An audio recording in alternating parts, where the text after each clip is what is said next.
Well, we're here at the Academy Sports Yes, and sir. Outdoors CCA Workbench, Dave, and as you can tell, Academy sells a lot of cool stuff. Oh, I got a lot of stuff up here because I'm trying to cover all the mackerels. Now, like I said before, we've got 4 mackerels here. And yeah, 4 of them. We got the Spanish mackerel, the king mackerel, the Cirro mackerel, and the wahoo. The wahoo is a mackerel fish.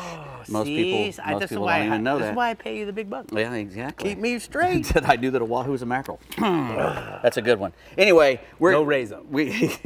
Well, and because all these mackerels, they feed the same way pretty much. They have razor sharp teeth. They're very fast. They're all shaped like a torpedo, and they come in and they take the tail off a bait. That's what they do. They come in with those mouth open and usually they cut the thing right in half and take the tail, and then they come back and eat the head.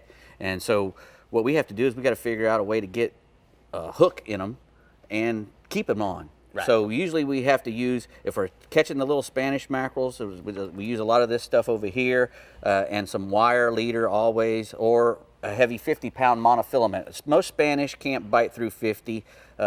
If you get a great big one, you might if he gets it right in his mouth. Right. But what we try to do is we'll try to use a circle hook if we're using a live bait. Right. And the 50-pound leader, that'll usually wind up putting that hook in the corner where he can't get his teeth onto the leader, which is always a great thing. And we'll use a live pilchard or a mullet, especially one of those little tiny mullets that are running right now. Right.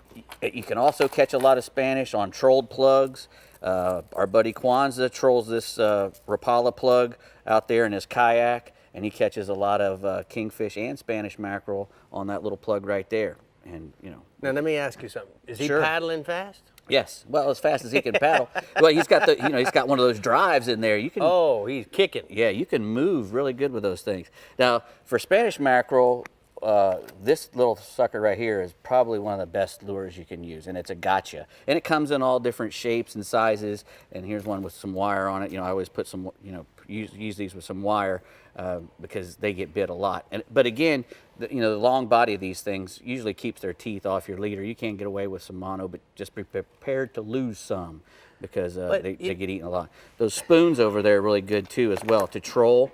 Clark spoon, any kind of little spoon like that. If there's Spanish mackerel around, they're going to eat that. So Dave, some of the old school ways, because they see the wire when the water's clear, what do you think about using mono, like 60, 50 and 60, even 80? 50 and 60 pound mono, if they're in there eating really good, they don't care. Yeah. And especially if you're using a live bait, they're going to eat it. Although I tell you, with the Miradine, little Miradines, I've actually outfished guys using live pilchards right next to me. Right. Those Miradines really, the Spanish mackerel really love those things. You know why that is? A lot of everything eats those things. Artificial plug can't play possum. Yeah, exactly. But the live bait, he can play possum. He can go down and get in the... And if you ain't moving, the mackerel's not going to eat you. That's correct. That's correct. So. Now, we've also got some kingfish stuff here. Kingfish, we're going to probably be trolling 4 to 6 knots. We troll ballyhoos with a long shank, single hook in them.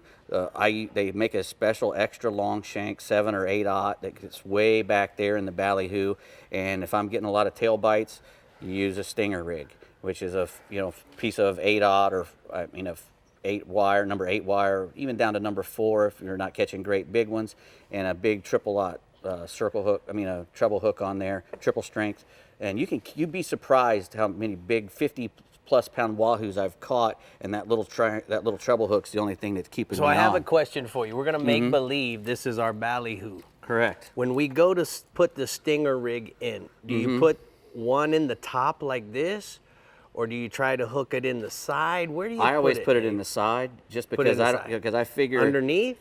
No, on the side, just because it's Well, what's wrong with this side? Nothing. It depends on where the wire is from where you got your hook. Now, you don't want to come over the top of the bait. It's going to be on the same side that you have the wire tied to the main hook. Okay. So you're not going to come over the top. It'll be down the side. And I usually do it that way because if you put something on the top or on the bottom, sometimes it'll act like a keel, and if it's not straight, it'll make your bait do weird stuff. Yeah, and that's why I like to be on top man. Yeah, well, but right here. I like to put it on the side. All right, man. Yeah. What else? Well, we got a bunch of wahoo stuff. If you're gonna, wahoo is one of those. He likes to hit stuff going a little faster, so you can go 12, 14 miles an hour or knots, and try to get a bite out of them that way. They like shiny stuff. All right, Brie, I like shiny stuff too. So where are we going next?